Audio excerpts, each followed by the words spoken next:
Welcome to Movies, Films, and Flicks. I am Mark Hoffmeyer, and joining me is a man who once played a psychic on TV. It's Chris Kelly. Hey, everybody. Welcome back, Chris Kelly. Chris Kelly, where have you been? Yeah, that's a great question. Where haven't you been? Where haven't I been? Did you get your head smacked into a wall, and then you realized you had a parasitic twin, and then you went on a murderous rampage? My brother that was inside of my head actually came out, and then he would put me in a daze, so that way he could wreak havoc on the world, while I myself was just thinking that I was just doing my everyday things. It's been a hell of a year. You should listen to the American Pie episode release, because I think your brother was part of that. Well, that was, gosh. If you've been listening to this podcast for a while, you know Chris Kelly was around the 100s. You're around in the low 100s. So Chris Kelly's been around for a minute, and now we're in the 400s. Oh my god! So he's making his triumphant return. And I just want to say, the intro is kind of a joke about what Sidney Lake, Maddie Hasson's character, said while they're under investigation from George Young and Kakoa Shaw and Regina Moss when they were talking about her sister Madison Mitchell. Sidney Lake's an actress, Maddie Hasson. Actually, this is really random, and I'm rambly, but I don't care. We Summon the Darkness. We covered that on the pod. I love that movie. It's really good. Maddie Hasson in this movie, she's awesome. But I want to say Chris Kelly. In the history of horror movies, I think Sidney Lake is one of the greatest horror sisters or siblings of all time.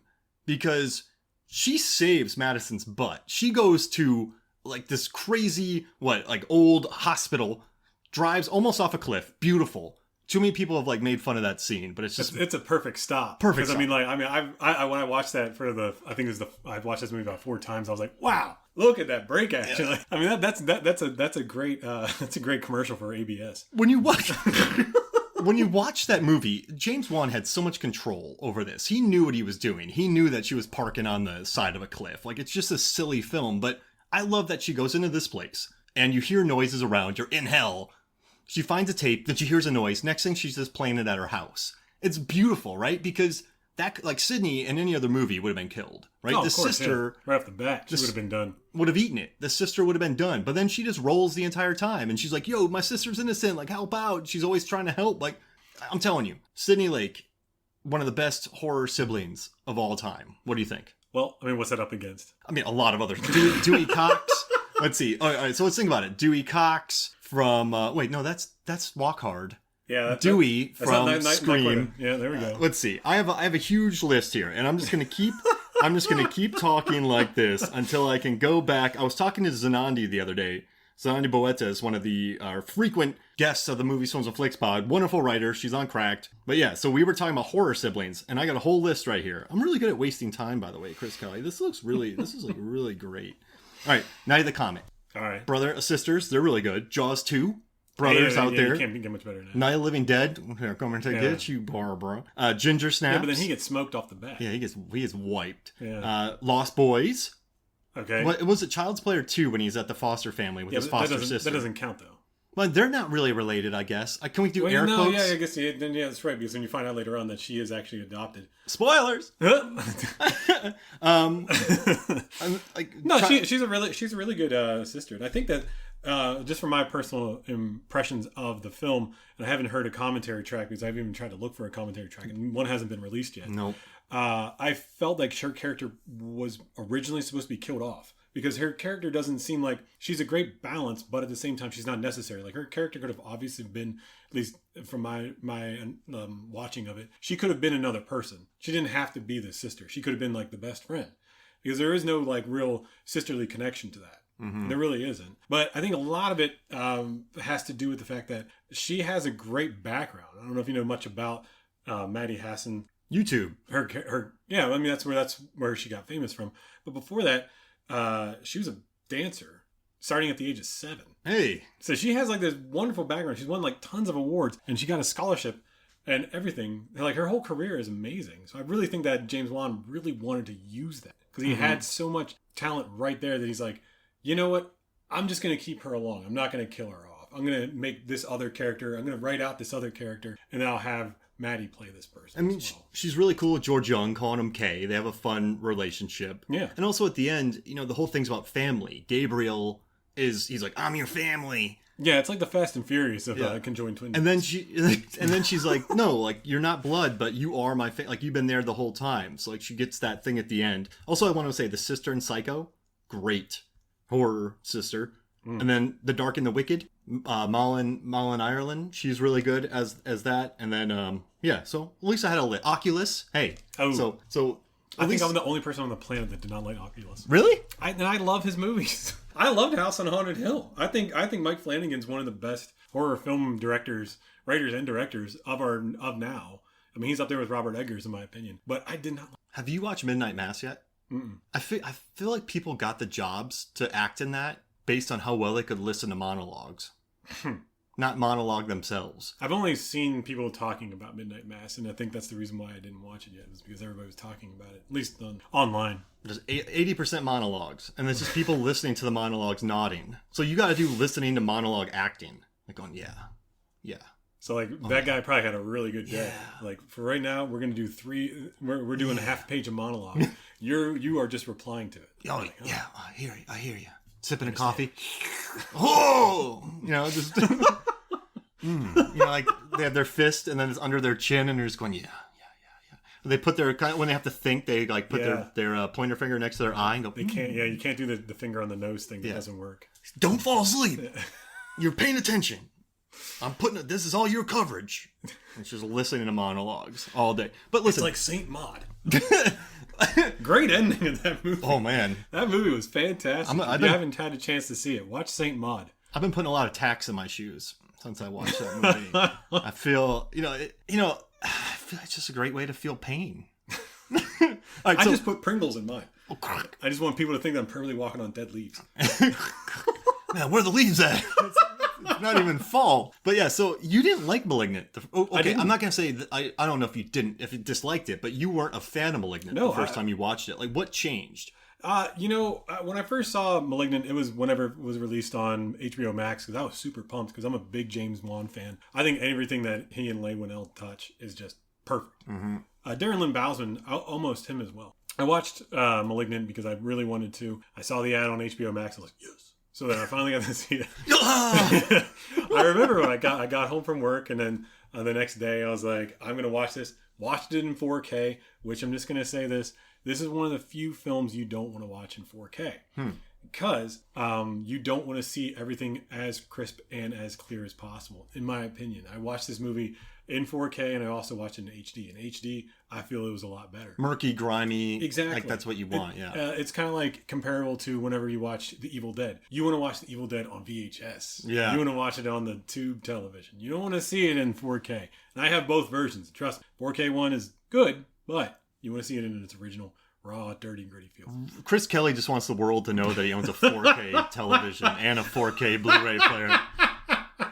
This has nothing to do with the quality of the picture. He's been over today, and while drinking coffee before this episode, he said 4K 17 times. I was watching Remo Williams, 4K. It holds up.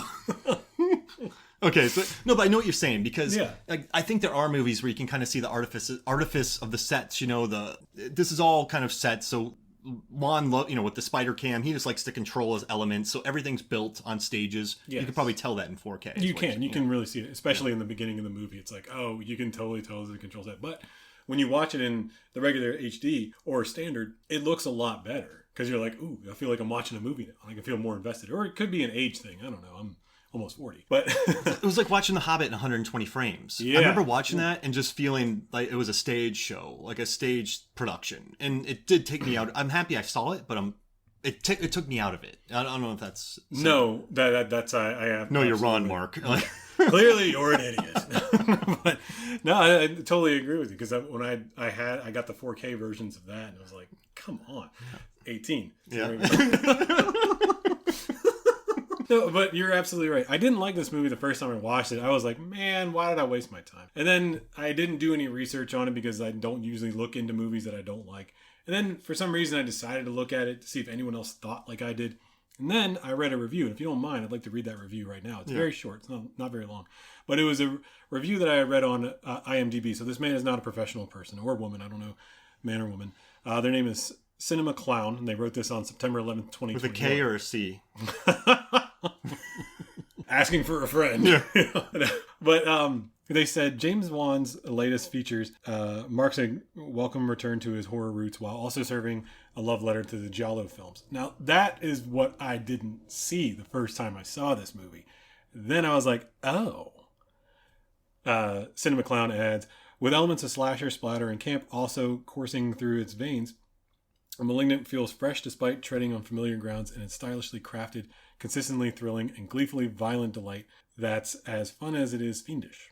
Even though it's not devoid of its few shortcomings, Wan's head-on approach and craftsmanship is on display, makes it worthy of appreciation and admiration.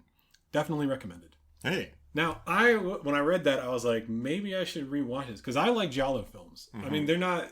I think over the years, they kind of look a little cheesy, but there are a few of them that look really well. If you listen to Mark and I's podcast on Zombie, of course. I mean, let's.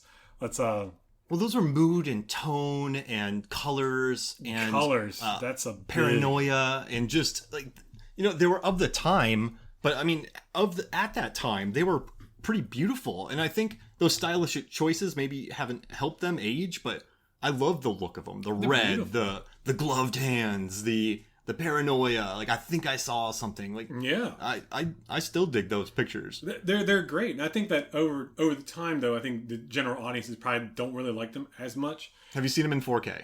Yes, I did actually. I wanted to buy them, but my wife Miriam was kind of like, "Yeah, you kind of got a lot of movies. Though maybe you should just wait till they're streaming." You just dropped like 4K on 4Ks. Oh man, you just dropped a dime on 4K, man. But I mean, they're great. Like Suspiria was beautiful. Yeah. The original one, the remake I haven't seen, but it's James Wan's love letter to Giallo films. Yeah. And when you watch it through that lens, you're like, oh, I see what he was doing now. And I love it. I think this movie is fantastic. It's beautiful. Do you want to hear about the first time Megan and I watched it? No, yeah. Okay. So no, not at all. No. This is the craziest. Like, so I don't even know if I should tell this, but we watched it in the hospital. And so, like, before our baby Mallory was born. And, like, but we absolutely... I had to turn it off the first night because we started at night and I got too scared. So then we watched it the next day. And it wasn't on, like, the ideal TV. But for some reason, like, there's a scene where she goes, Sydney, I'm adopted. And then the camera zooms in on her and goes, oh! Like, just the score in this scene. Like, the way the movie's scored, how bombastic it is. The revelations, like, there's lines in this movie. Madison Mitchell, she goes, it's all in my head. Like, that's beautiful. And she goes, I buried it into the back of my head. Like, there's so many lines throughout this movie that just build. And the way they park the car. And also, Kakoa Shaw, Kay, when he has that chase scene with Gabriel. Dude. You're like, that dude's dead. You're like, this guy's dead because he's chasing this person. And he lives. Like, I thought George Young was, like excellent in this movie. And I also liked, Nicole Brianna White. I thought she was a badass as well. And just the chair throw. I remember watching that chair throw and just losing my mind because I don't know why, but I was able to get on this movie's wavelength with the absurd score, the spider cam, the gore. I mean, like the playing it straight performances. But then you get the spider cam shot where she's walking up through the house. You get the fight scene with that technology. He brought in contortionists to play Gabriel. And I remember just watching this and just going, it's my second favorite movie of 2021. I've watched it probably 6 times. And I just think it keeps getting better and better because it knows what it is. It's like you give James Wan $40 million and that's like an $80 million movie in anybody else's hands. Oh, yeah. And I just think like, and he also worked on this movie with his wife, Ingrid Bisu. They wrote it they worked on it together. The writer was it was actually Ingrid's idea. She read she's reading a medical book, I believe. And then she saw this about how, you can have a twin actually inside your body and not know it. And she was like, oh, that would be a really good idea for a movie. So she kind of penned this, not like the whole story, but she did a little bit with